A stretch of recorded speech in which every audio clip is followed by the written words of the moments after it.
এই যে পুরো 1.5-2 কিলো রাস্তা টান দিলে উঠে যায়, আপনি বলেন ক্লোজিং করে দিবেন, আপনাদের ক্ষমতা এতটুকুই। এখন এটার ক্ষতিপূরণ দিবে কি? তো দিচ্ছেন 15 দিন আগে, আর আজকে যে কাজ করতেছেন এটা তো হয় না। কয় এই তেলটা যে দিচ্ছে এটা তো আমরা গাড়িতে দিতেছি। এগুলো সেটেল হতে একটু সময় লাগে। এই আপনি এই সেটেল হতে কি সময় লাগে? আপনি 2 দিনের রাস্তা যদি আপনার টান দিয়ে এইখানে দেখেন তো, এখানে কি আছে? এটা আপনি এখানে কিছু দিচ্ছেন? আপনি এখানে কিছু দিচ্ছেন? আপনারা চিতুই পিঠা ছিলেন তো নাকি? চিতুই পিঠার মতো টান দিলে রাস্তা উঠে যায়। সরকার বাজেট দিচ্ছে 40 মিলি, ওখানে করতেছে 22 থেকে 25 মিলি, এবং আপনারা তো দেখছেনই যে কিভাবে টান দিয়ে রাস্তা উঠে যায়।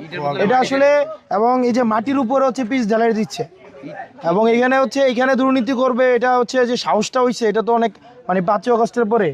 ওই কন্ট্রাক্টরটা কই? আপনি কই? সিরাজগঞ্জের ওই লোক কই? এই যে ওনারা সরকারি কর্মকর্তা, এইখানে রাস্তার এই অবস্থা কেন?